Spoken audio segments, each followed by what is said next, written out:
Hey everyone, welcome back to my channel students. आज हम लोग chapter number 7 that is national income के important questions को discuss करने वाले हैं। बेसिकली इस चैप्टर में टोटल 3 इम्पॉर्टेंट क्वेश्चंस जो आपको ज़रूर करके जाना है, बट मैंने यहाँ पे 2 कवर किए हैं क्योंकि एक इम्पॉर्टेंट क्वेश्चन में 3 टॉपिक हैं एंड आप तीनों पढ़ के जाइए। यहाँ पे मैंने 2 को ही कवर किया है। चलिए बिना टाइम को वेस्ट किए वीडियो को स्टार्ट करते, बट मैं आपको क्वेश्चन ज़रूर बताऊँगी कि आपको कौन सा क्वेश्चन पूरा कवर करके जाना। Question number 1, explain any features of national income.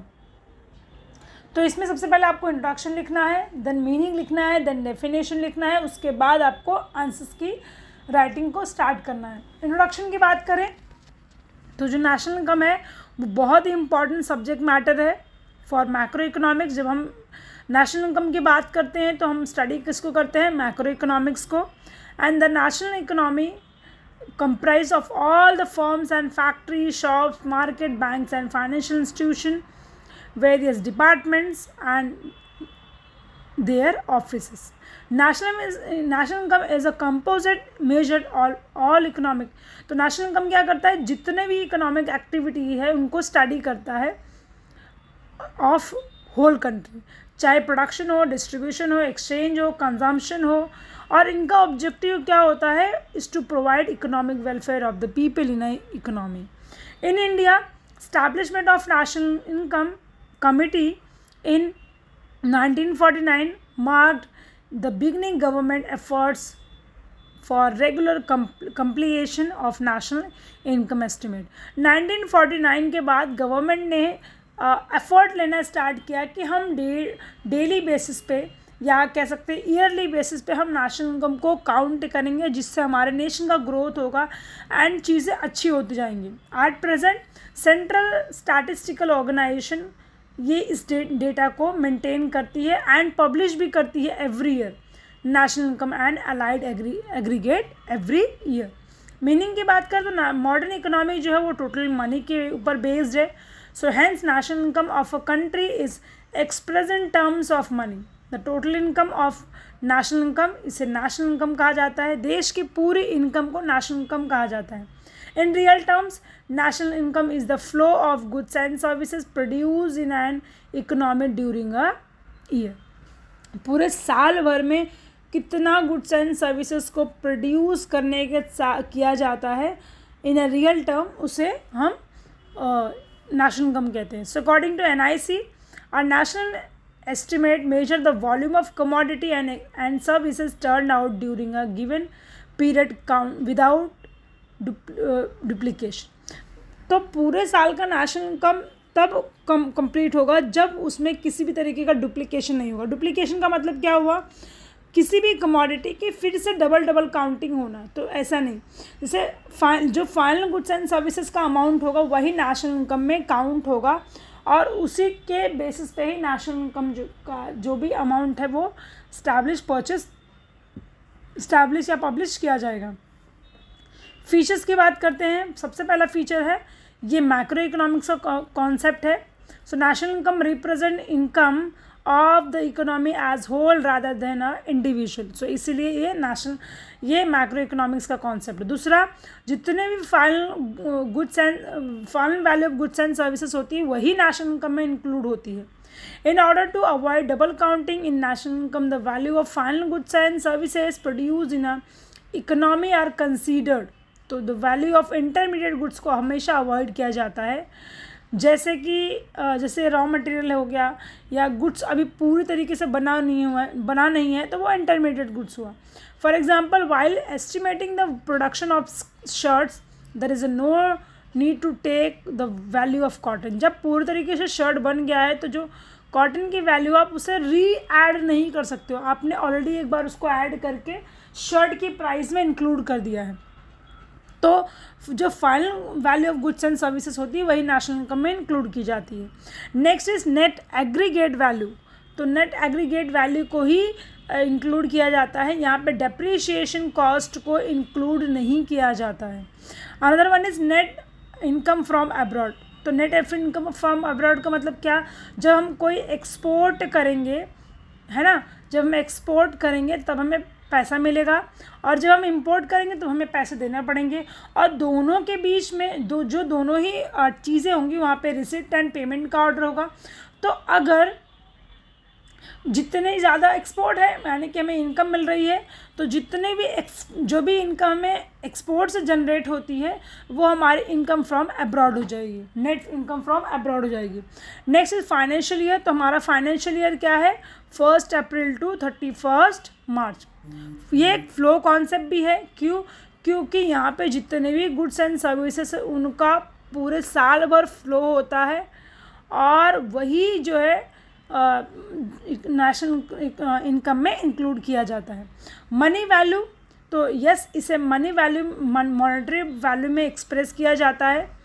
So it represent only those goods and services which are exchange, जो जिनका एक्सचेंज पैसे के बदले होगा वही वैल्यू जो है नेशनल इनकम में काउंट की जाएगी। अगर वहाँ पे डिफर्ड पेमेंट या कह सकते हो बार्टर सिस्टम को इंक्लूड किया जाएगा तो वो इनकम, वो पैसा नेशनल इनकम में इंक्लूड नहीं होगा। चलिए बढ़ते हैं अगले क्वेश्चन की तरफ, जिसका नाम है practical difficulty involve in measurement of national income.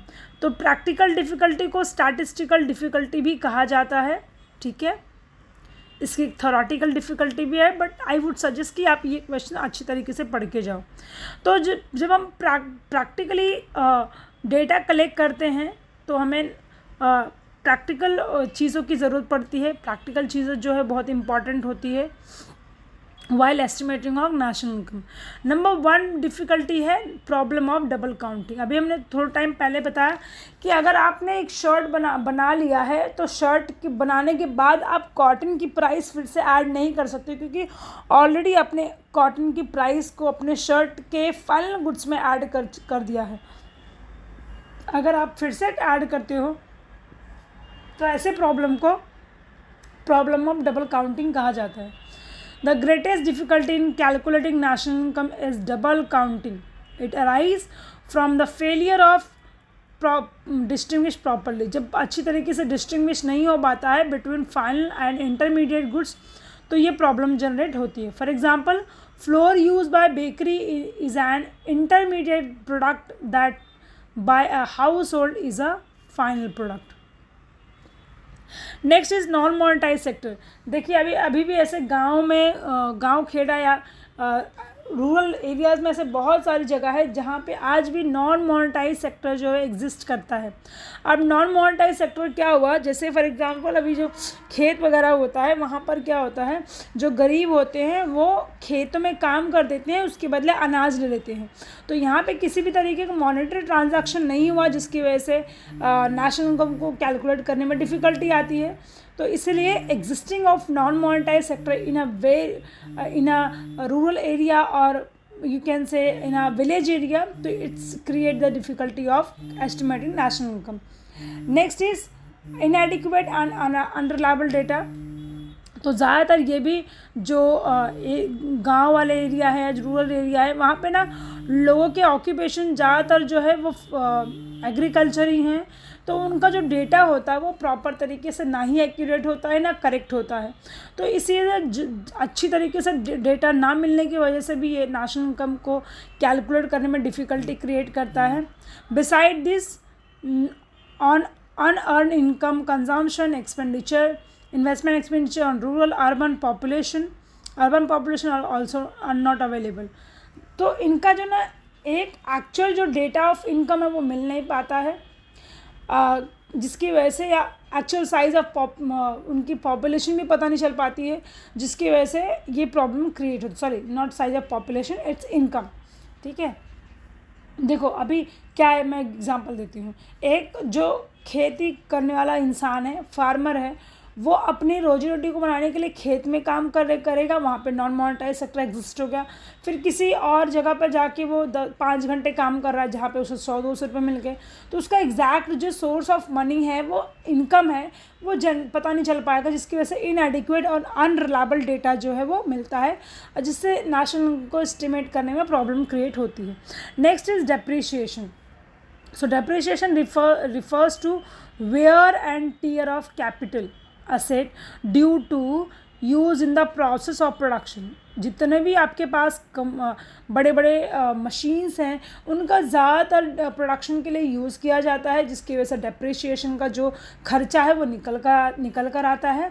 So there is a no uniform, कोई भी एक पर्टिकुलर यूनिफॉर्म प्राइस नहीं है एंड कॉमन और accept standard rates of depreciation that is applicable for capital asset. So इसीलिए ये difficulty create करता है for estimating of national income. अब ये क्या डिफ़िकल्टी क्रिएट करता है, टू मेक करेक्ट डिडक्शन, कितना डिडक्शन हुआ है डेप्रिसिएशन के लिए वो प्रॉपर तरीके से मिलता नहीं है, जिसकी वजह से ये डिफ़िकल्टी क्रिएट करता है for estimating national income. Next is capital gain और capital loss. So capital gain और loss which occur to property owner by increase और decrease in the market value of their capital asset और change in demand. जैसे कोई भी एक ज़मीन थी जिसकी आज से 10 साल पहले, मतलब 1 साल पिछले साल बहुत डिमांड थी, पर इस साल उसकी डिमांड ही कम हो गई। तो ये जो इकोनॉमिक फ्लक्चुएशन है या जो प्रॉपर्टी में फ्लक्चुएशन है, कैपिटल गेन और लॉस है, जिसकी वजह से जिसकी वजह से एक अच्छी तरीके से चेंजेस का जितना करंट चेंजेस आ रहा है वो मिल नहीं पाता, जिसकी वजह से ये क्रिएट करता है नेशनल इनकम को कैलकुलेट करने में difficulty. Are not include in the national income because they are change do not result from current economic activity. जो भी देखो नेशनल इनकम का एस्टिमेट होता है, जो करंट ईयर का डेटा है उन्हीं को देखते हुए नेशनल इनकम को एस्टिमेट किया जाता है। फ्लक्चुएशन आए, चेंजेस आए, तो वहाँ पे कौन सा रियल है, कौन सा लेना है, कौन सा एक्चुअल है, वो वहाँ पे डिफ़िकल्टी आती है। Next is illiteracy and ignorance. तो ये भी एक रीज़न है जिसकी वजह से जो भी प्रोड्यूसर्स हैं या जो भी स्मॉल फार्मर्स हैं उनके पास एजुकेशन ना होने की वजह से, इग्नोरेंस चीज़ों को लेकर होने की वजह से एक अच्छा तरीके का डेटा नहीं मिल पाता। Due to ignorance and illiteracy small farm producer do not keep an account of their production. अब उन्होंने कोई रिलायबल डेटा ही नहीं रखा है, तो उनके पास कोई भी एक एक्चुअल अमाउंट नहीं होता है कि उन्होंने कितना प्रोडक्शन किया, कितना डिस्ट्रीब्यूशन किया, और so they can not give information about the quantity और value of their output. That's why they create the difficulty of estimation national income. Next is difficulty in classification of working population. अब इसको एकदम simple से word में मैं आपको बताऊंगी कि घर में 4 लोग हैं और कुछ लोग जो हैं वो एक पान की टपरी पे काम करते हैं, कुछ लोग मनरेगा में जाके काम करते हैं, कुछ लोग एग्रीकल्चर में काम करते हैं, कुछ लोग सब्जी बेच। तो लोगों का जो इनकम है वो अलग अलग सोर्स से डिपेंडेंट है, या कुछ लोग 2-3 जगह भी काम कर लेते हैं पैसे कमाने के लिए, तो उनका एक सोर्स ऑफ इनकम ना होने की वजह से, या एक वो एक्चुअल काम कहाँ करते हैं वो एक्चुअल पता ना होने की वजह से उनका सोर्स ऑफ इनकम पता नहीं होता है, जिसकी वजह से उनका वो कितना कमा लेते हैं वो भी काफ़ी डिफ़िकल्ट हो जाता है आइडेंटिफाई करने के लिए। सो इसलिए क्रिएट करता है difficulty to estimate national income. Last one is valuation of inventories. So raw material, intermediate goods, semi-finished or finished products in the stock of the producer are known as inventory. तो inventories कौन कौन सी चीज़ें होती हैं आपके raw material, intermediate goods, semi-finished goods, finished product, ये सारे stock होते हैं प्रोड्यूसर के, इसलिए इन्हें इन्वेंट्रीज कहा जाता है। एक भी तरीके की मिस्टेक अगर हो जाए तो will distort the value of final production of producer. So therefore valuation of inventory require careful assessment. इसका careful assessment करना बहुत ज़रूरी है। एक भी गलती हुई, एक भी चूक हुई तो आपके जो भी फाइनल डेटा है उस पर इफेक्ट आता है। And the last question is method of measuring national income. इसके 3 है, इनकम मेथड है, एक्सपेंडिचर मेथड है ना, और एक मेथड है। तो ये 3 मेथड आप पढ़ के जाइए, और अगर आपको लगता है कि इस मेथड का भी एक्सप्लेनेशन आपको चाहिए तो मुझे आप कमेंट बॉक्स में अगर कमेंट करेंगे तो मैं ज़रूर वीडियो बनाऊंगी इसके लिए, एक स्पेशल वीडियो। चलिए मिलते हैं अगले वीडियो में, जहाँ पर हम चैप्टर नंबर 8 के इम्पॉर्टेंट क्वेश्चंस को डिस्कस करेंगे। और अपनी पढ़ाई को और अच्छे से रखिए, और जो भी डाउट क्वेरी होती है I am there for you. Thank you so much.